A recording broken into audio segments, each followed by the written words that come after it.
Bonsoir et merci de nous rejoindre pour faire le tour de l'actualité en Moselle. Voici les titres de ce mercredi 5 juillet.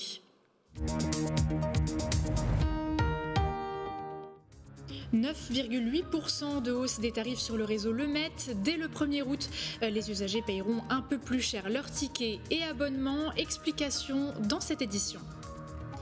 Depuis près de 10 ans, les fondus de l'Agnier à Lemu sauvent les fromages jugés invendables pour en faire du fromage à tartiner. Labellisé Qualité Moselle, les exploitants ont ouvert leurs portes pour une visite. Et en football, les talents se détectent même très tôt. Exemple à la Grange aux Bois à Metz où une trentaine d'enfants a tenté de décrocher la place pour la section U8 élite. Et la journée de jeudi sera marquée par un soleil dominant. L'après-midi, le réveil sera frais avec 10 degrés au thermomètre, mais on pourra tout de même profiter de 25 degrés l'après-midi. Une belle journée en perspective, mais des esprits pourtant embrumés, notamment chez les élus, parce qu'après les dégradations et émeutes de ces derniers jours, l'heure est au bilan. C'est d'ailleurs pour faire le point sur ces dégradations que plus de 200 maires ont été invités à l'Elysée par le président ce mardi 4 juillet. Le maire de Famec, Michel Lipgott, sera notre invité d'ici quelques minutes. Il y était avec 4 confrères mosellans. On va en parler dans quelques instants. Place à l'actualité.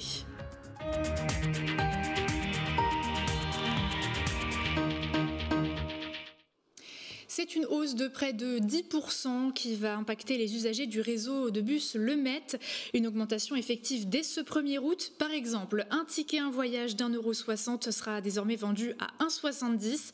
Une décision pour compenser la hausse des coûts d'exploitation, la hausse des salaires et des carburants. Les abonnements également sont concernés avec, par exemple, un abonnement mensuel de 34,17 € actuellement passera à 37,50 €. Une augmentation qui ne passe pas auprès de tous les usagers. Écoutez. Je suis seule avec un enfant de 3 ans et demi, que j'élève seule. Financièrement, c'est très compliqué. Et là, le problème, c'est qu'il monte 10% des tickets, comme vous voyez. Mais après, les tickets, ça va être toujours d'autres choses qui vont monter. Et le fait d'augmenter les services publics comme ça, avec l'inflation, la précarité, la paupérisation de la population, je pense que ce n'est pas des choses à faire, parce qu'il y a aussi... pas seulement le bus, il y a se déplacer, mais il y a aussi manger, etc. Là, je pense qu'ils mettent une couche... Pour moi, ça va être vraiment trop compliqué parce qu'en fait, j'ai un salaire pas très bon. Si à un moment donné, mon budget ne suit plus, alors bon, je suis une privilégiée, je suis pas très loin, j'irai à pied ou à vélo. Ça devient cher. Mais il y a un avantage, c'est pratique, ça fait moins de monnaie. Comme on dit, tout augmente sauf les salaires et sauf les aides et on en a vraiment besoin, quoi. Après les résultats du baccalauréat ce mardi 4 juillet, c'est au tour des collégiens de scruter les réseaux pour découvrir leur admission ou non après avoir passé leur diplôme national du brevet fin juin. Pour l'heure, nous attendons encore les taux d'admission, mais l'an passé, l'examen comptait 87,5% de réussite pour l'académie Nancy-Metz. Et après les émeutes et dégradations de ces derniers jours, on vous le disait dans les titres, l'heure est au bilan pour les collectivités.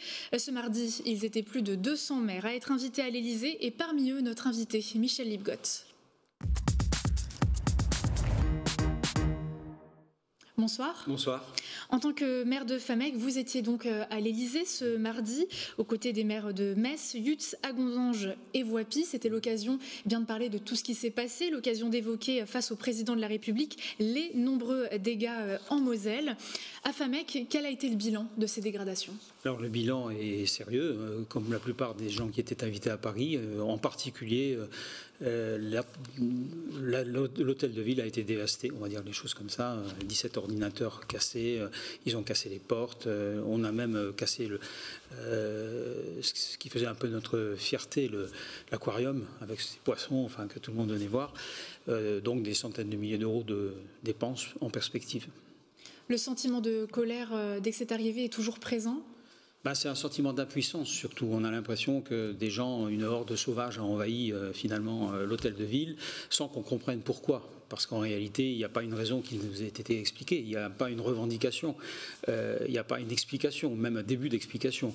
Ils ont poussé des cris, ils ont essayé de pénétrer également à la brigade de gendarmerie, qui doit être vraiment préservée, d'autant qu'il y a effectivement des familles à l'intérieur, mais il y a aussi effectivement, finalement, la défense de la République avant tout. Et finalement, c'est la Poste, c'est la mairie qui ont payé pour, parce que ce soir-là, effectivement, ils n'étaient pas en capacité de tout protéger, tellement les foyers étaient nombreux en Moselle, ailleurs, et même au-delà de la Moselle, dans la France entière. Le jeudi soir a été vraiment catastrophique. La dernière fois que vous êtes déplacé à l'Élysée, c'était lors de la crise des Gilets jaunes. Cette fois-ci, le problème était tout autre. Comment s'est passée cette réunion? C'était de l'échange Bon, c'est un échange que j'ai trouvé pas inutile en tout cas, puisqu'on a pu constater que les problèmes étaient les mêmes, que ce soit dans les grandes villes, dans les petites villes, dans les zones urbaines, là où effectivement il y a des populations immigrées, là où il n'y en avait pas. Donc finalement, on s'est vraiment posé la question de savoir comment on allait pouvoir résoudre ce sujet dramatique qui, en une soirée, a touché la France entière à travers notamment les réseaux sociaux. Je crois que les choses étaient quand même organisées par quelques coordinations, sans doute un peu occultes, et puis derrière, des jeunes qui se sont laissés emporter par l'effet de meute, tout simplement. Vous avez pu témoigner face au président? Oui, alors avec d'autres, bien entendu, mais en tout cas, on a fait passer le message qu'il fallait à tout prix plus de sécurité, mais surtout des peines à la hauteur, pour que ceux qui ont agi ainsi comprennent que ce n'est pas admissible dans une société démocratique, qu'il y a des limites effectivement au jeu, si certains pouvaient imaginer que c'était un jeu.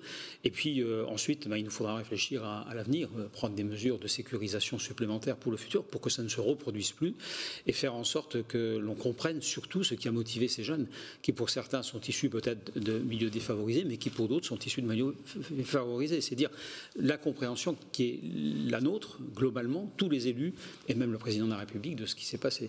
C'est-à-dire continuer de faire des efforts tels qu'on les a toujours faits, pour que les associations dans ces quartiers, les clubs de prévention puissent aider ceux qui sont en difficulté, mais comprendre au-delà de cela pourquoi cette jeunesse est capable de tels dérapages, alors qu'il y a du boulot pour tout le monde aujourd'hui et que finalement la vie n'est pas si difficile aujourd'hui, moins qu'elle ne l'était il y a quelques mois ou quelques années.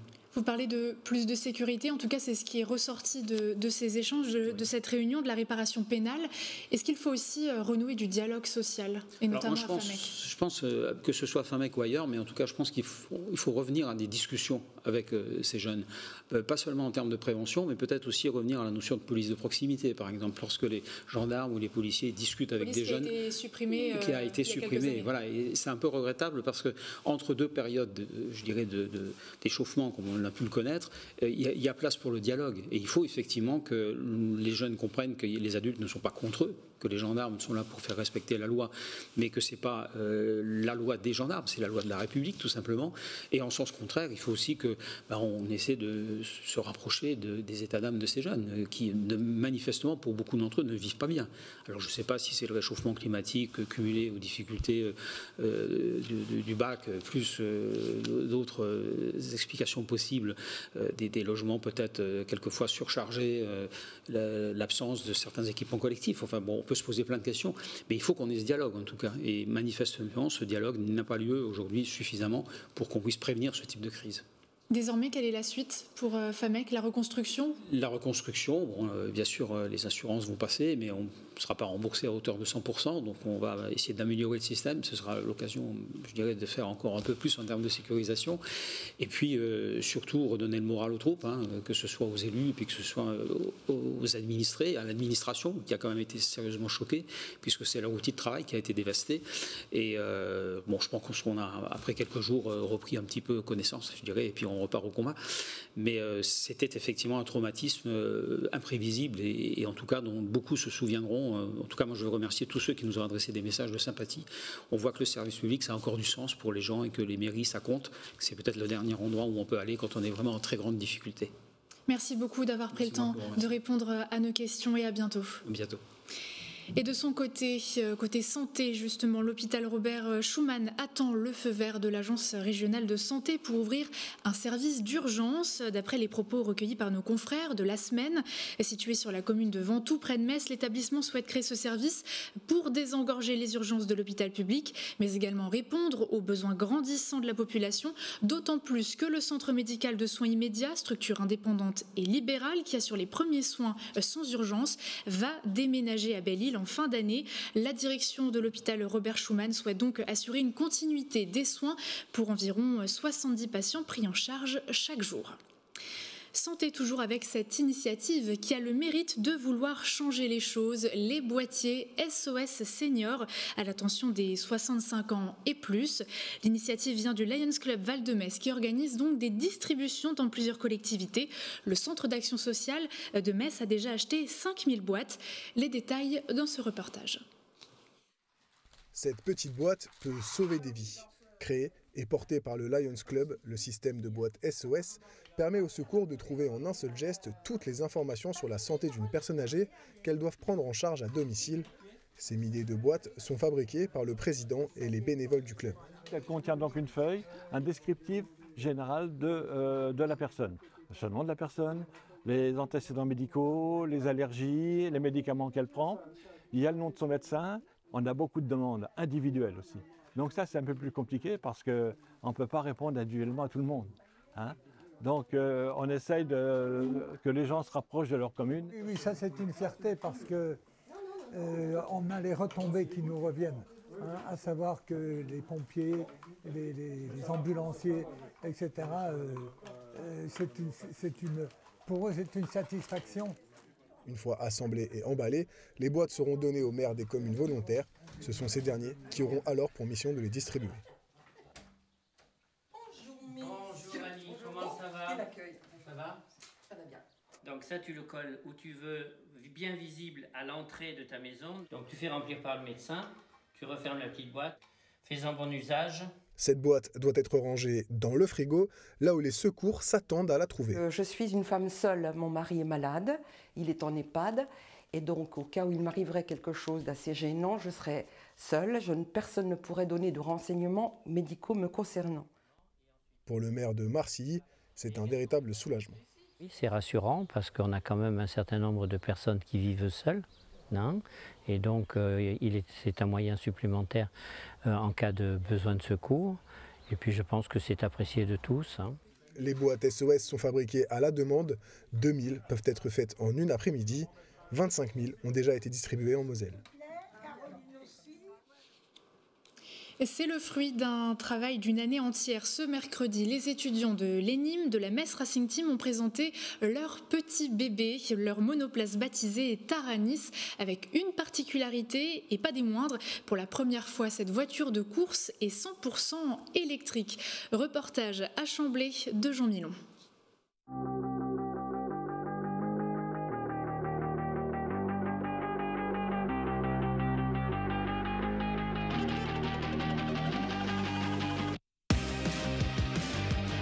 Elle promet de foudroyer tous ses concurrents. Avec Taranis, référence au dieu gaulois du ciel et du tonnerre, les étudiants de l'ENIM misent sur le savoir-faire français, mais aussi et surtout sur l'électrique. On a décidé de faire ce changement maintenant puisqu'on a eu des bons résultats l'année dernière en thermique et on pensait que c'était le bon moment de le faire pour suivre un peu, on va dire, le mouvement forcément de l'automobile en général.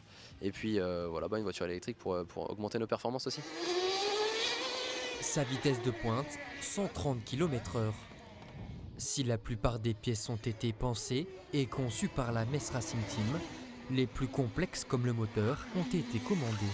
Contrairement à l'année dernière, on était complètement ouvert, on avait une monocoque en forme de U. Ici, on est vraiment plus fermé sur le dessus et sur le dessous. Ici, on peut après recevoir la partie motrice des trains avec une transmission par chaîne. Et là, on voit les 3 gros ventilateurs du pack batterie qui se situent derrière le pilote. Coût total de la monoplace, 200 000 €. C'est 2 fois plus que pour la précédente. Pour trouver ces fonds, comme pour fabriquer la voiture, les 22 étudiants sur le projet ont dû redoubler d'efforts. 0,84, moins 0,92 et tu vises le statique. Après, il faut juste prendre température d'air, température de piste pour être sûr. On va souvent dépasser nos limites, que ça soit physique, mentale, morale. Donc c'est super formateur de voir jusqu'où on est capable d'aller, ce qu'on est capable d'encaisser et d'aller chercher les connaissances qui nous manquent via des partenaires ou via des sites internet, des thèses, ce genre de choses. Au début, on était des amis, ensuite on a été une équipe et à l'heure actuelle, c'est pour moi une seconde famille. Une famille qui fera partie des 5 représentants français à la Formula Student, une compétition internationale automobile entre écoles d'ingénieurs du monde entier avec près de 800 écuries. Première épreuve cet été, du 31 juillet au 6 août au Portugal. Vous connaissez probablement les légumes moches, mais saviez-vous qu'il existe des fromages moches? Invendables de prime abord, ils sont la recette du succès d'une entreprise mosellane depuis près de 10 ans, les fondus de l'Agné à Lemu. À partir de ces invendus, ils produisent des fromages à tartiner, labellisés qualité Moselle, qui se vendent désormais dans toute la France. Regardez. Un licenciement économique, des fromages et 2 passionnés. Voici les ingrédients qui ont permis la création des fondus de l'Agné. Fort de 20 ans d'expérience dans la fonte de fromage, c'est en 2014 qu'Élisée Laurent Dumais débute cette nouvelle aventure. Bouleversée par le gaspillage des fromages invendus, du fait de défauts, de calibrage incorrect, mais totalement propre à la consommation, il décide alors d'en faire la fonte. On avait remarqué en fait que beaucoup de monde, des fromagers, surtout les petits fromagers, avaient tendance à jeter leur fromage qui était bon mais moche. Et donc nous on s'est dit pourquoi pas s'équiper en fait de matériel où on peut faire de la petite et de la moyenne série et justement sauver tous ces fromages et recréer un produit que les fromagers pourront remettre encore dans leur gamme et sauver tous ces fromages et donc que ça finisse pas sur le tas de fumier comme c'était souvent le cas avant. Familiale et artisanale, l'entreprise se veut à taille humaine et dans le respect des recettes traditionnelles, ce qui lui a valu la reconnaissance du label Qualité Moselle. C'est déjà gage d'une origine contrôlée, contrôlée par la Chambre des métiers, la Chambre de commerce et la Chambre de l'artisanat et de l'agriculture. Pour nous, c'était important de pouvoir commencer à valoriser le savoir-faire mosellan. Parce que le label veut dire circuit court, circuit de proximité, qualité de produit. Et là, on en a la démonstration aujourd'hui. On a des gens qui sont passionnés par ce qu'ils font. Les fromages à tartiner sont aujourd'hui distribués dans toute la France, chez les fromagers, fournisseurs de la matière première, mais également dans les cantines et petits commerces de proximité. L'artisanat également mis à l'honneur depuis hier sur la place de la République de Metz. C'est la fête du pain qui se tient actuellement jusqu'au 6 juillet. Un événement mis en place par le syndicat des boulangers de Metz et environ avec pour objectif créer du lien avec les clients, mais également créer des vocations. Reportage de Jérémy Forobert. Des baguettes, du pain de campagne et des brioches, les boulangers du syndicat de Metz ont planté leur tente et allumé leur four pour ces artisans. C'est l'occasion de montrer leur savoir-faire et pourquoi pas de susciter des vocations. C'est l'événement annuel où on sort de nos fournils et qu'on va à la rencontre des clients et du public. Et là, on peut valoriser notre travail et également recruter des apprentis pour susciter des vocations. Et c'est là tout l'intérêt de montrer comment on travaille et la qualité des produits qu'on utilise et notre savoir-faire manuel. On est venu là pour montrer que la boulangerie est toujours vivante, est toujours active et attractive. Des concours pour les apprentis sont organisés, comme ceux de la meilleure brioche feuilletée ou encore de la meilleure brioche tressée. C'est l'occasion pour ces jeunes artisans de prendre de l'expérience. J'ai gagné le trophée du 3e de la brioche tressée. Être entouré de plusieurs personnes plus qualifiées que moi, c'est sûr que ça m'apporte plus de maîtrise. J'apprends plus et mieux qu'à la boulangerie avec seulement des patrons. J'apprends différentes manières de les faire. Cette année, la fête n'est pas uniquement réservée aux boulangers. Plusieurs producteurs locaux participent aussi. Pour nous, c'est notre première, mais c'est important d'être implanté localement, de montrer nos produits, puisqu'on est juste près de Metz, et de faire découvrir des recettes vraiment que les gens n'ont pas l'habitude de goûter. Cette fête du pain met en avant les produits de la région et cerise sur le gâteau, toutes les brioches réalisées pendant les concours seront à déguster gratuitement. Après la découverte la semaine dernière du parcours nocturne pierre numérique du festival Constellation à Metz, Alicia vous propose cette fois de rencontrer les artistes des œuvres qui jalonnent les 2 parcours diurnes du festival. C'est donc une boîte à malice spéciale qui vous attend et qui vous livrera tous les secrets des parcours art et jardin et art urbain. On écoute ici justement les 2 artistes qui ont réalisé la fresque haute en couleur droit au but au gymnase Fournier de Metz.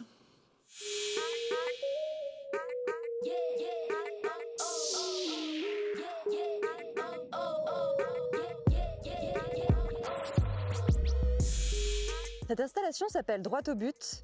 On a décidé de célébrer la delphité et l'esprit d'équipe en présentant une série de personnages réunis sous le même maillot. On a présenté aussi une série de personnages peints en noir pour célébrer les couleurs de peau les plus foncées qui sont rarement représentées et pour présenter tout le monde sous le même visage.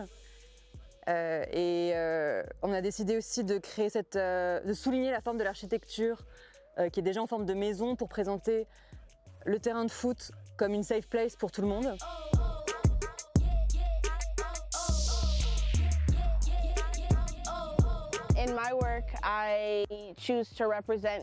Dans mon travail, j'ai choisi de mettre en lumière des gens qui, la plupart du temps, sont sous-représentés parce que... Qui va le faire si ce n'est pas moi? Et je sais qu'avec mon art, j'ai une certaine voix. Aussi, je veux mettre en avant ma communauté, la communauté noire, la communauté cuir, les personnes porteuses de handicap. J'essaie d'utiliser mon travail pour attirer l'attention sur ces communautés.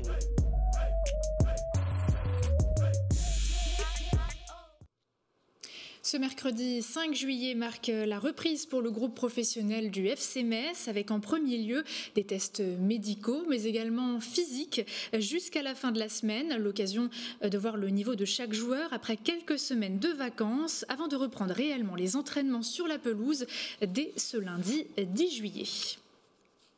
La fin de saison de football s'est à peine conclue que les clubs sont déjà à la recherche de leurs nouveaux joueurs. Pour la rentrée prochaine, l'AS Grange-aux-Bois a lancé un programme de détection pour sa toute nouvelle section U8 Élite, un projet visant à repérer puis former les joueurs prometteurs. C'était le cas donc ce matin avec une trentaine d'enfants. Regardez. À la recherche des meilleurs talents, dès le plus jeune âge, Jules a été repéré cette saison lors d'un tournoi. Convié pour participer aux détections de l'AS Grange-aux-Bois, sa mère Caroline a décidé de l'emmener pour cette matinée de test. Pour que notre fils ait toutes les chances et qu'il ne nous le reproche pas plus tard, on est venu aujourd'hui pour la détection, qu'il soit pris ou non. C'est simplement pour son plaisir avant tout et pour qu'il joue de sa passion jusqu'au bout. Alexandre est responsable des moins de 8 ans du club.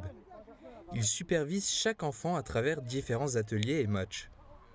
Des jeunes qui jouent pour le plaisir, mais aussi pour la victoire. Et même si ça reste de la passion, ça reste du jeu, ça ne reste que du jeu. Mais effectivement, à un moment donné, tout le monde a envie de jouer. Les enfants peut-être encore plus ont cette envie des fois de gagner, et des fois avec des émotions beaucoup plus fortes des fois que des adultes. Se développer dans un environnement propice à la progression pour remporter des matchs. C'est le projet que beaucoup de clubs essayent de présenter aux parents des enfants pour rester attractifs. Des U8, des U9, des U10, c'est un club qui perd ses meilleurs éléments parce qu'il y a d'autres clubs qui font de l'élite depuis très longtemps et qui aspirent justement énormément de jeunes. Ces jeunes se retrouveront quasiment tous ensemble la saison prochaine. En attendant, le seul conseil qui leur a été donné pour progresser pendant les vacances, c'est d'acheter un ballon de foot. Et avant de conclure, direction le centre-ville messin pour suivre l'avancée des travaux de la colonne de Mertens. Déplacée en raison des travaux d'embellissement de la rue Serpenoise, elle attendait impatiemment de s'ériger à nouveau sous les yeux des passants. Après la mise en place du nouveau socle sur le nouvel emplacement rue Winston Churchill, elle réapparaît peu à peu, quoiqu'un peu cachée sous ce grand échafaudage mis en place depuis quelques jours pour les ouvriers. Alors encore un petit peu de patience. Merci beaucoup de nous avoir suivis. Rendez-vous sur nos réseaux sociaux et le site internet pour rester informé au quotidien. Pour la suite de votre programme, vous avez un nouveau face-à-face avec Jean Milon et puis vous aurez le plaisir d'ouvrir également une nouvelle boîte à Malice spéciale Constellation. Très belle soirée sur Moselle TV et à demain.